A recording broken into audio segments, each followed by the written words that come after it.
Buenas tardes a todos. Antes que nada quería agradecer la invitación a participar en estas jornadas para nuestro grupo. Mi nombre es Horacio Heinzen, soy profesor de Facultad de Química e integro el grupo que ha liderado la profesora Verónica Cesio, que se ocupa de estudiar la efectividad real de las camas biológicas. Bueno, como les decía, la charla mía de hoy va a ser acerca de cómo comprobamos la real efectividad de las camas biológicas. Y eso se consigue solamente a través de un análisis químico. Esta presentación forma parte del grupo de trabajo que integro junto con otros colegas que están en Paysandú y en Rocha, y en Facultad de Química, donde trabajo yo todos los días. El grupo de análisis de compuestos traza de Facultad de Química UDELAR ha trabajado en la determinación de residuos de pesticidas en matrices muy diversas, alimentarias y ambientales, y también ha comenzado, como se ve en esta foto, en el estudio de los biobets o biolechos para ver efectivamente su capacidad degradadora, cuáles son las mejores condiciones en las que ésta ocurre y poder dar datos objetivos que nos hablen efectivamente de la eficiencia de estas camas. Nuestro grupo tiene antecedentes en este trabajo, hace ya 10 años que trabajamos en el tema. Empezamos en la Escuela Agraria de Fray Bentos los experimentos a campo, luego de un periodo de unos 3-4 años de estudios de laboratorio, donde caracterizamos hongos de la podredumbre blanca de la madera que son capaces de degradar pesticidas.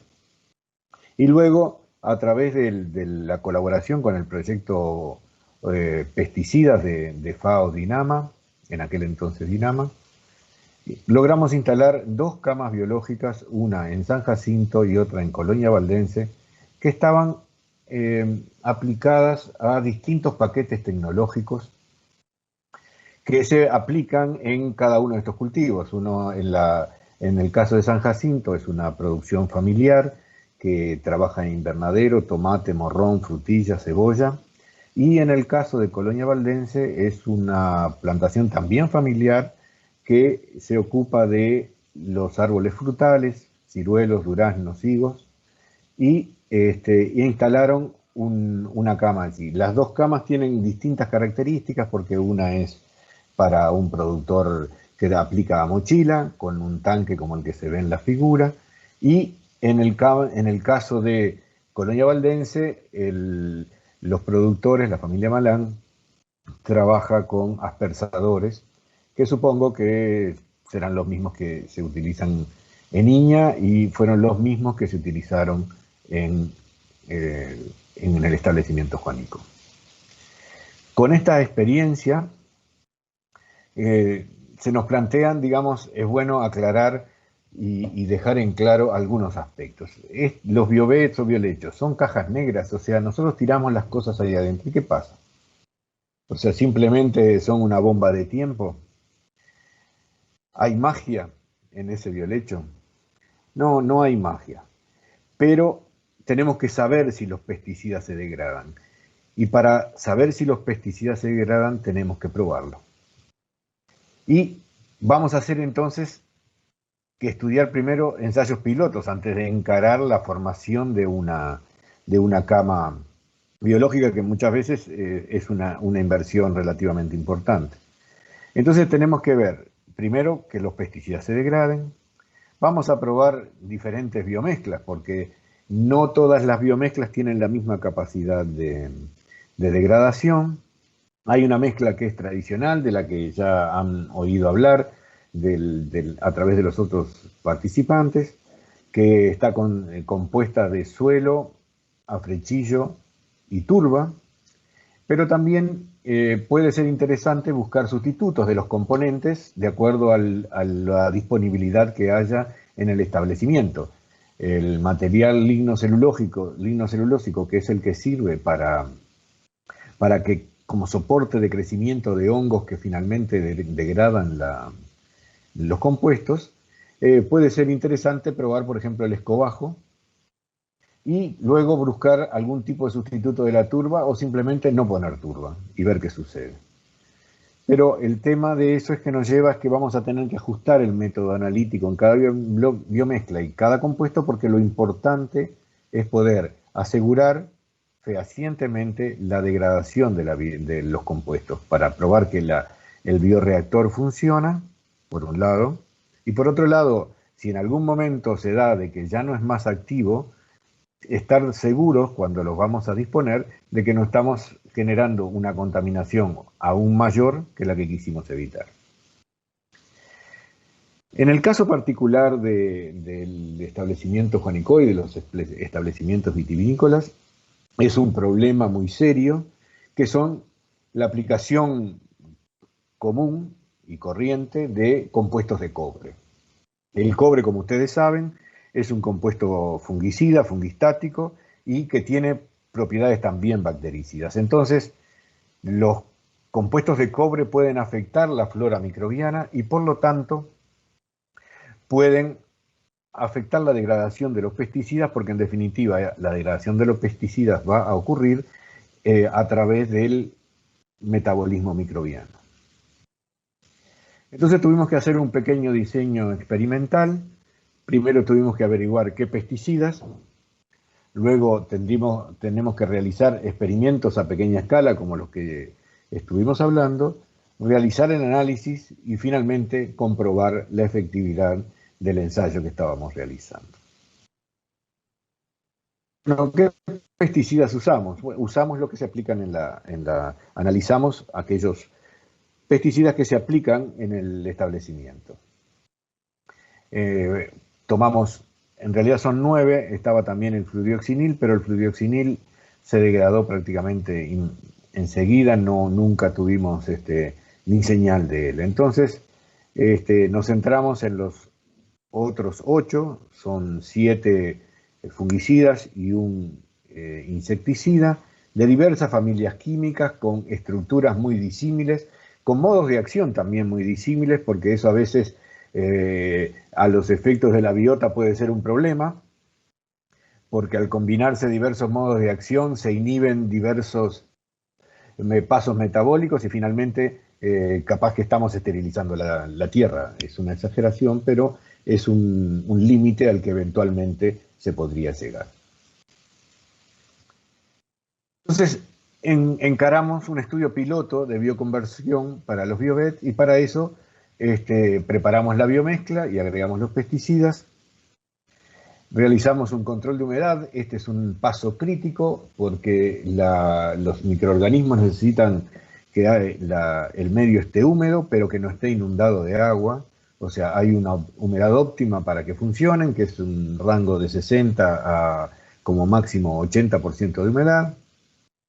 Realizar un muestreo en un tiempo adecuado, porque hay que tener en consideración que este es un proceso lento, estos procesos microbiológicos llevan su tiempo y no es algo que uno pueda pensar que ocurre de un día para el otro. Inclusive el agregado continuo sobre la biocama de nuevas aplicaciones altera totalmente el perfil de degradación.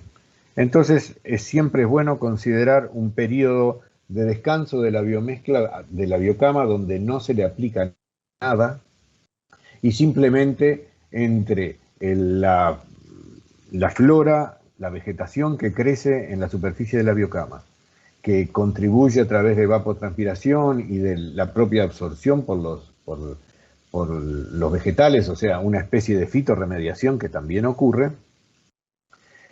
se logra una degradación completa o una degradación interesante, por lo menos, de los pesticidas que se han ido aplicando. Finalmente hay que extraerlos y realizar el análisis, ¿no? Eso es para poder tener una idea de la...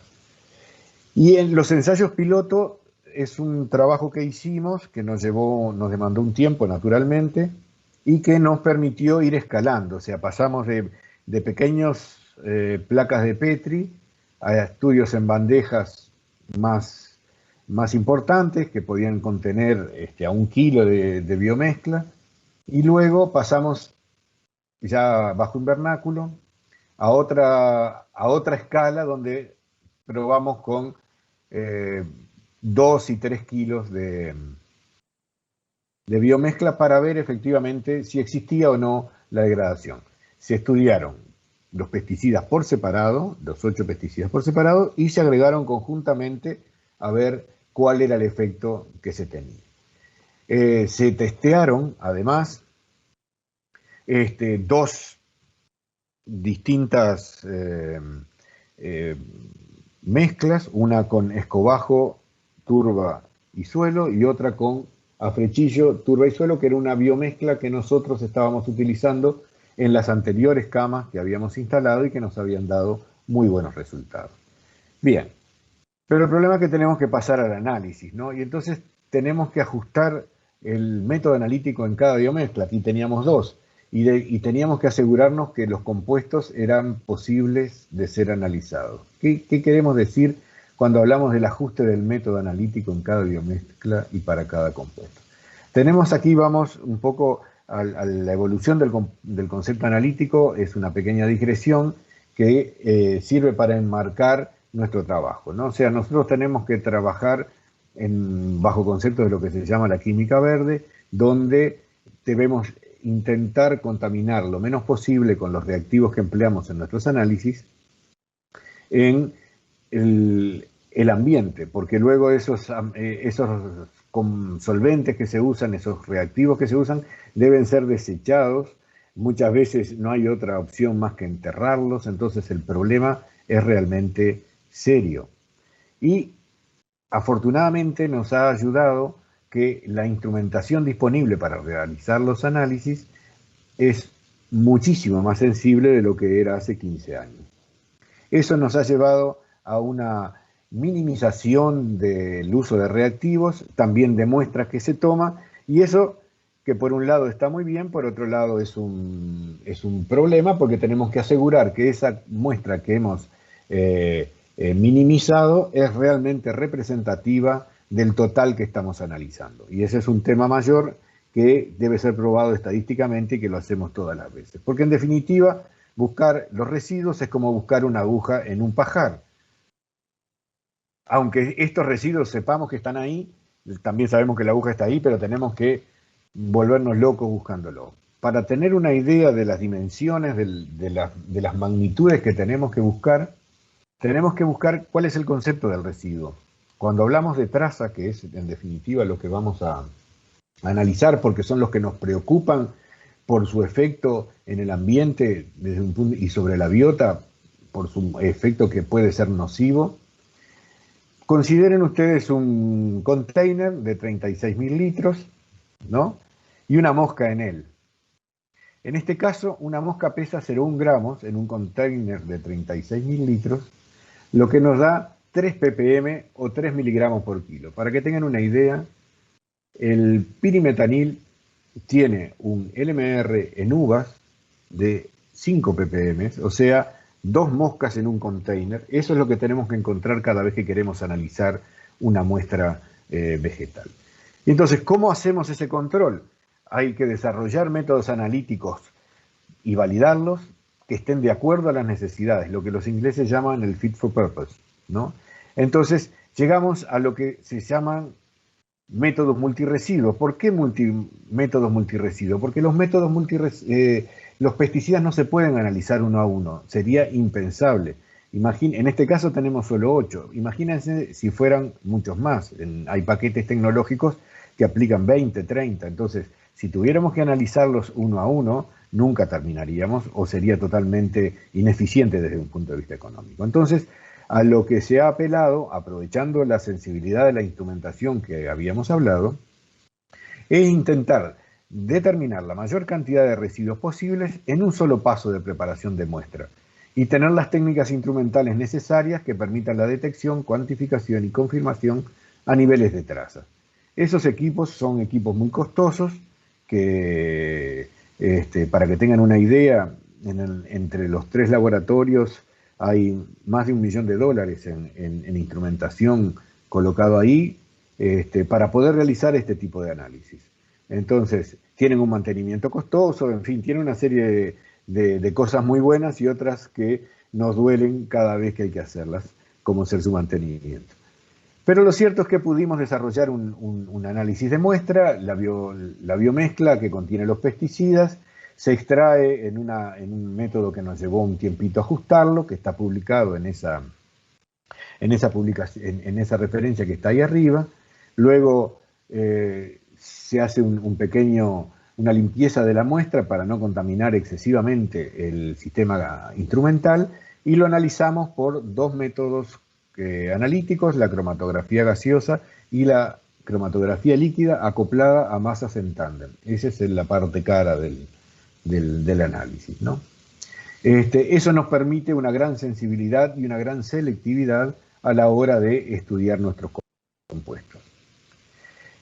Luego tenemos que asegurar de que ese método es realmente efectivo y para eso estudiamos distintos parámetros que nos dan la tranquilidad de que el dato que estamos brindando a nuestros clientes o que estamos dando a conocer a la sociedad es realmente creíble y confiable.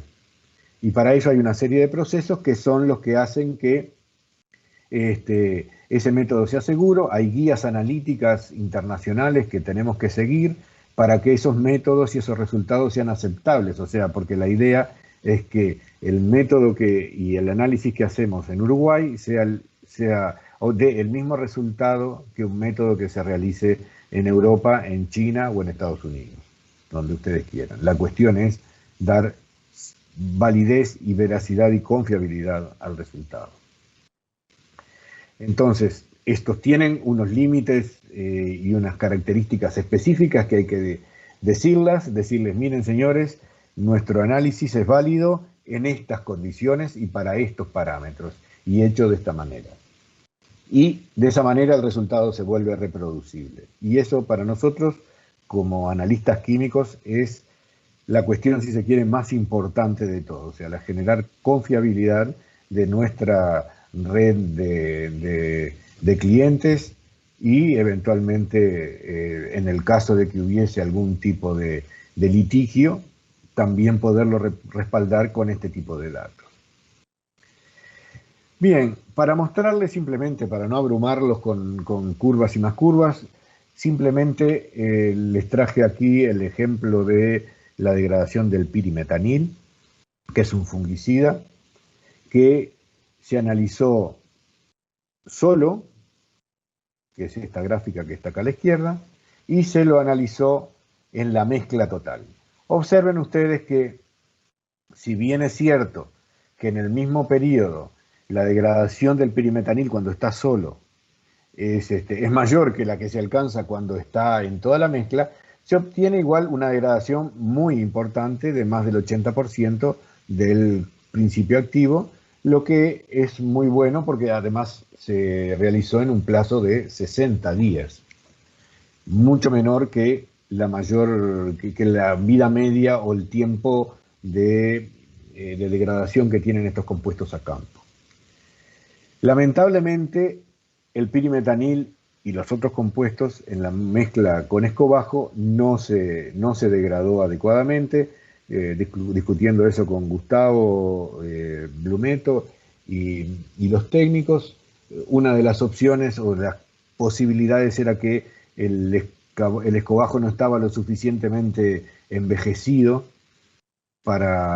como para que sirviera de un buen sustrato de la flora microbiana que iba a crecer sobre él. Y en definitiva no se observó ninguna degradación.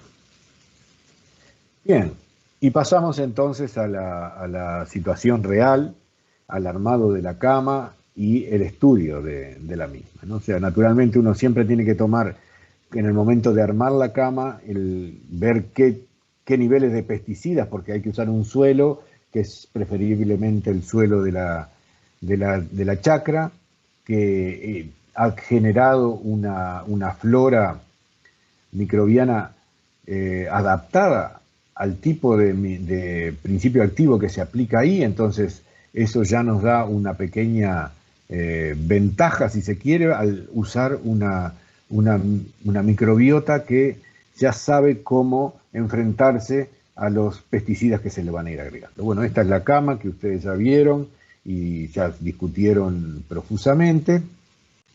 Y nosotros llegamos a este diseño de cama, luego de hablarlo y de estudiarlo en varias reuniones con los técnicos del proyecto y del establecimiento. Entonces tenemos que es una cama compuesta por 14 bins de 1 metro cúbico cada uno, que en 12 de ellos estuvieron llenos con la mezcla tradicional de frechillo, turba y suelo, y en los otros dos, en el bin 7 y en el bin 8, tuvimos 2 biomezclas de ensayo. Una mezcla con escobajo, esta vez tomando en consideración los resultados obtenidos en los ensayos pilotos, se usó un escobajo que estaba adecuadamente envejecido y se usó para sustituir la turba, se le puso una mezcla con paja de avena y suelo y nada de turba. Esto tiene 2 aspectos que habría que ver. La turba, ustedes saben, sirve para mantener la humedad del suelo y evita el secado, y además le da una fuente de carbono inespecífica a la flora microbiana que va creciendo. Sin embargo, al aumentar la proporción de suelo, también estamos aumentando la proporción de microbiota que puede crecer en esa mezcla. Es un compromiso que había que testearlo y por lo tanto fue lo que hicimos. Observen ustedes que en la mezcla tradicional, considerando los 12 bins, porque en realidad lo que observamos, que no se los estoy mostrando acá, pero que se analizó en los 4 muestreos cada uno de los bins por individuales, y lo que se veía era que había una gran fluctuación de un bin al otro en la capacidad de degradación, un poco producto del diseño del bombeo, de que algunos de los bins se tapaban, entonces la biomezcla se inundaba y eso bajaba su capacidad de degradación.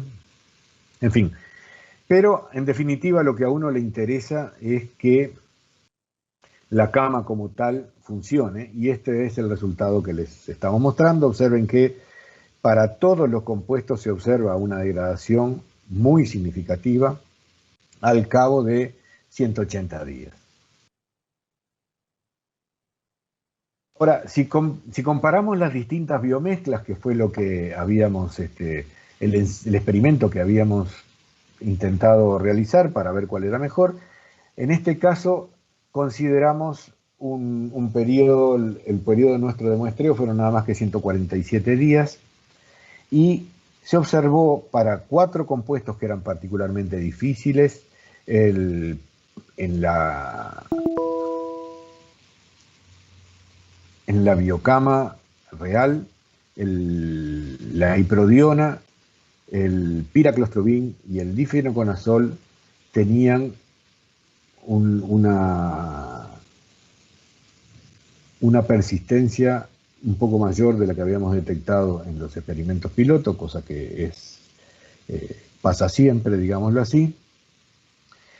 Pero observen que la degradación con paja de avena y suelo para compuestos complicados como el pirimetanil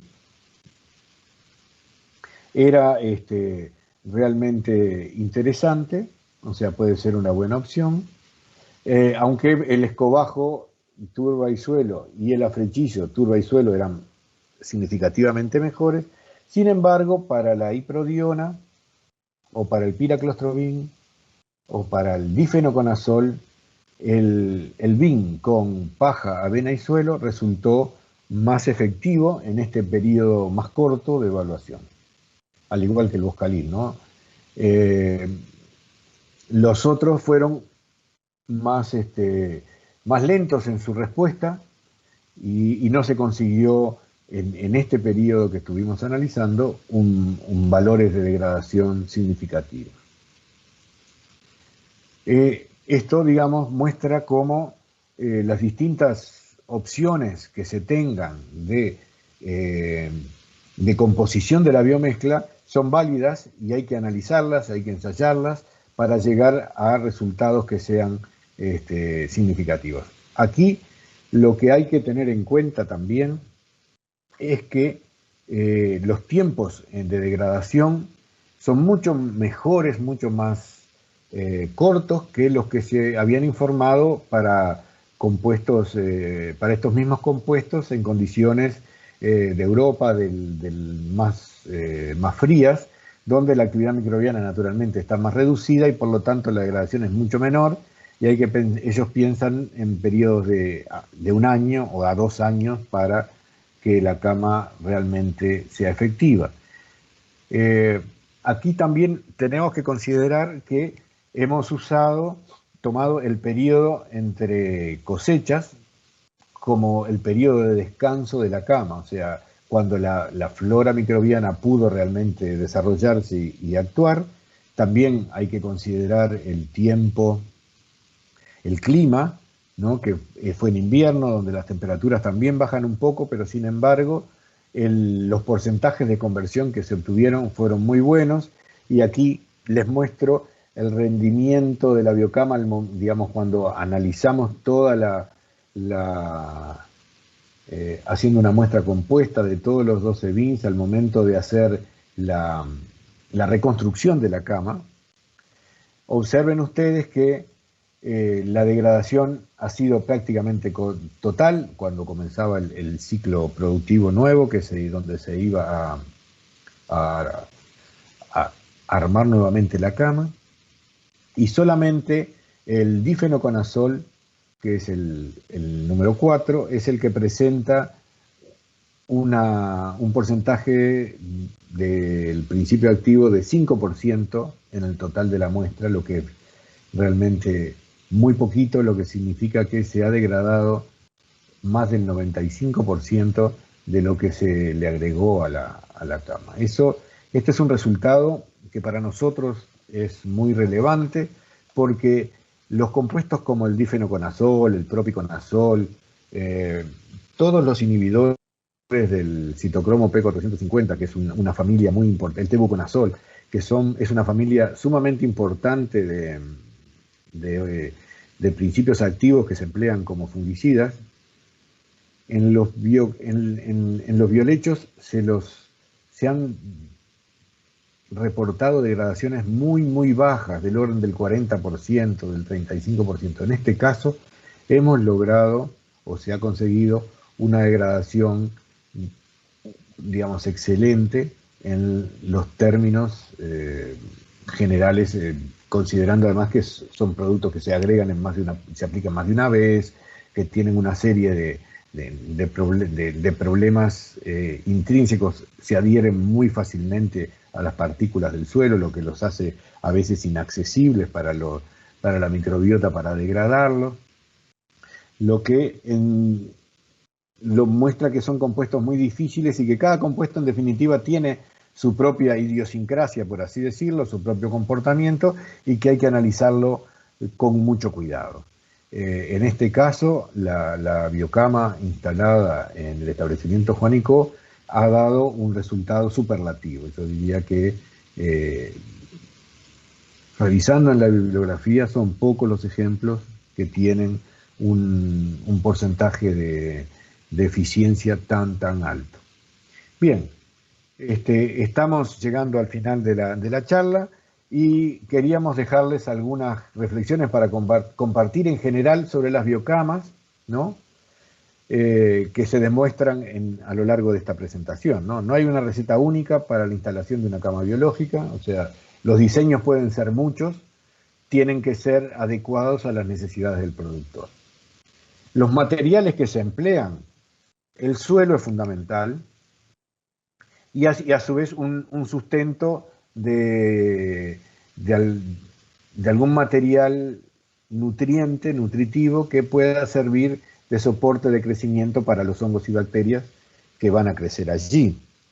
En ese sentido, el afrechillo es una sustancia muy rica en vitaminas y en lípidos esenciales y demás, y tiene una serie de características buenas, pero vieron ustedes que la, la paja de avena fue muy buena también a la hora de, de probarlo sin haber usado turba en la biocama, lo que aumentó de alguna manera la carga microbiana.